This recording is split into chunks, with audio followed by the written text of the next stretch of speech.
So this is the map of the Kyoto Imperial Palace and the grounds. We are at here, and then we have to go to that place. It doesn't look too far.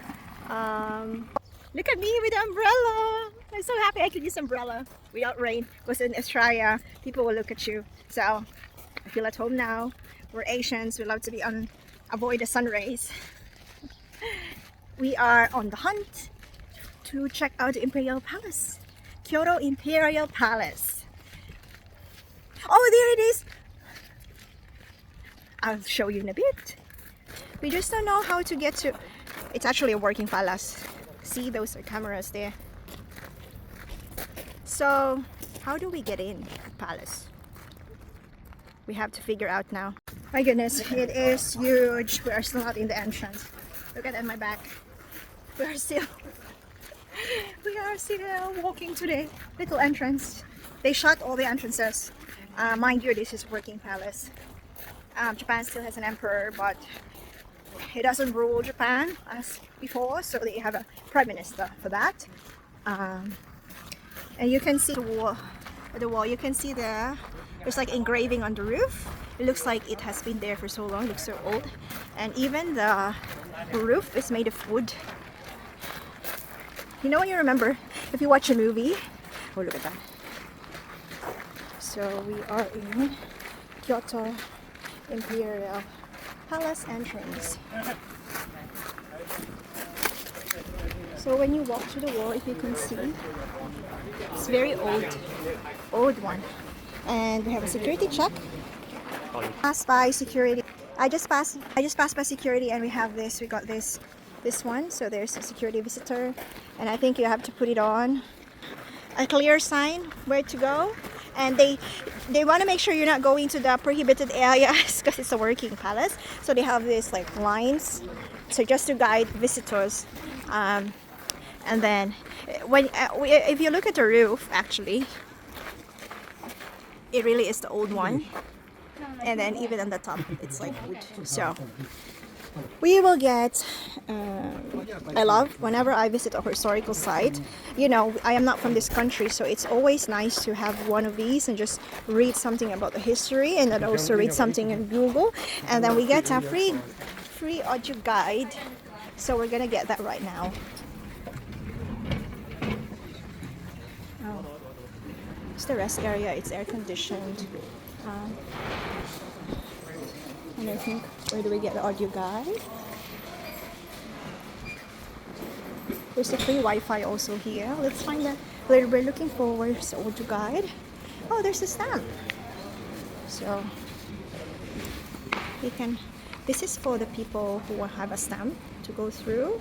I would like a stamp. They can sell. They are free. You know, those not really passport, but something to keep by if you want to stamp. So we figured out a video guide app. It's actually a QR code that you use in your phone, and then you just download it. So whenever you get to that site, you click on a certain number, and it will tell you all about the history and so on. So we're out now, and I got that one. We are in a Gushigo Gate, or Kogimon. This is used by nobles to get into if they want to visit the emperor long before.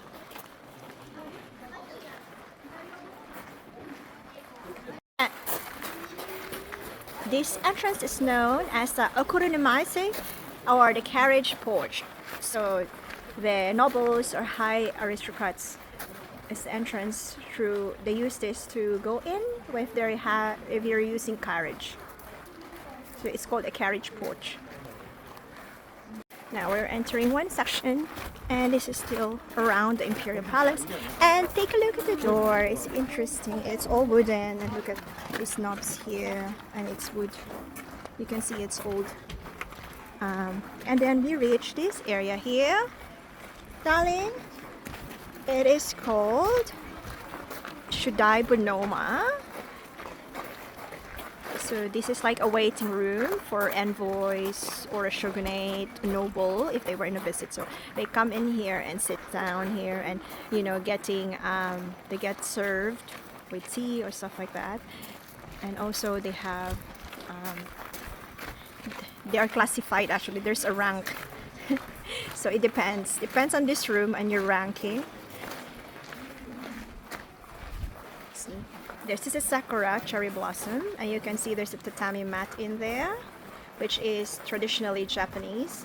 The tatami mat is made up of some kind of bamboo, and it's kind of soft and sturdy down on the floor. It is like a carpet, but Japanese carpet, I would say that. And then the other one, this is another room, so they would put people in these different rooms depending on their status, and this is called room of the cranes. This is the second highest level. This is the third one, room of the cherry blossoms, and the last one, the most high ranking ones, are told to wait in the room of the tigers. So this is tatami mat. It's basically the same mats everywhere, but there's different wallpaper, not really wallpaper, but the walls are like different. So this is a tiger room. Okay. Structure is the new carriage porch.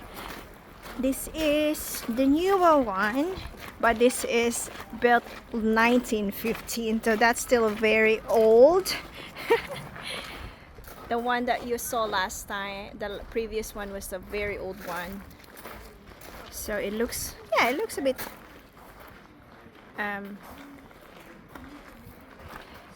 modern than the other one.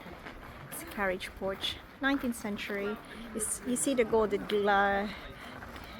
golden things there, and then if you see up there, that looks like wood up there. Yeah, let's see it.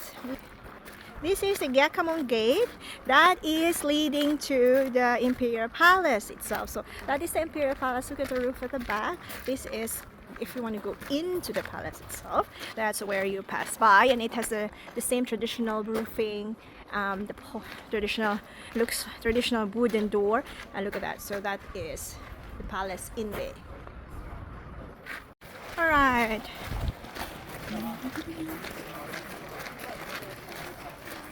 Ooh, look at that. Entrances to the main palace. There's another gate there. And this is called the Jomeimon Gate. And the main building is called Shishinden.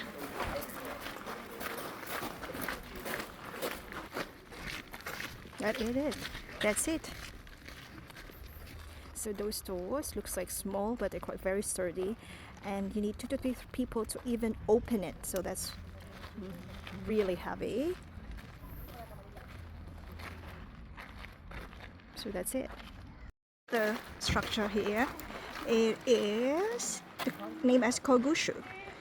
This is for the samurai class. This is where they do the ceremonies with a samurai class and the imperial audiences. This is where they do it. Beautiful garden.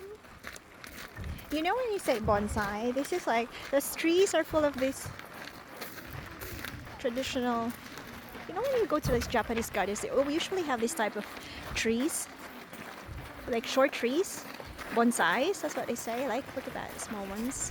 And then they usually have water. And a traditional Japanese garden, they also have that little bridge somewhere in between of this little nice pond. Pictures little garden here. When we talk about Japanese structure, especially the old ones, it's all usually like this. It's minimalist, if you can see. You know when you said minimalism, and then Japanese style has always been geared towards minimalism. So you can see the buildings. This is an imperial palace ground. So you can see the buildings are kind of like minimalist compared to the European palaces. If you can think about it, because European palaces is full of like paintings on the ceiling and all the gold and all the jewels. But here, look at this. This is Imperial Palace. And you can see it's made of wood. It doesn't have the grand, like paintings on the ceiling. It's made of wood, made of Japanese cypress, I'm not sure. And it's just tatami floors. It's not like the same in European palaces, which they have marbles everywhere, and then that's just like, these are the doors which you slides in, slide out. It's like a barn door nowadays, but it's more of like, I mean, it functions like that. It slides in, slides out, and you only have a tatami mat, which is a traditionally, like, should be a carpet for them, but it is more sturdy. It's made of I think bamboo. It's quite soft also. And then this is the hallway, and you walk through the hallway, and if you get in there, there's are small rooms inside, and you would think there are more in the room. No, it's just plain room. Maybe there is like a wallpaper or a cloth. They don't have use wallpaper, but they use like this cloth with you know, like tigers or stuff like that on it, drawings. But it's basically quite sparse when you compare it to a Japanese to an European palace room. So I think so. That's what my thinking is. The Japanese minimalism long time back. What do you think? It's so pretty. This is a Japanese York. Traditional Japanese garden with the water feature, which is a pond, and you have this very artsy, and there's always a bridge somewhere in the pond, and you have these like short trees like called bonsais all around, and there's some kind of a rock feature also. So that's a traditional Japanese garden for you guys, and it's always zen. It's always relaxing. This was used to be the emperor's private garden, and it's facing towards east. That means it gets all the sun in, and I think the backdrop was the mountains, so it looks really pretty. And the wind breeze comes in here, so that's why the garden was placed here. It's the best place to have the garden. I hope you enjoyed the Kyoto Imperial Palace, and now we are going to Gyeon, where is the historical place, where it is the historical place, and exciting. Maybe we can spot some geishas there, but it's not allowed to take a video of the geishas. You know that, darling? Yeah, it's not allowed to take photos of them and videos without their consent. What's a geisha about? Tell me what's a geisha. So it will be interesting.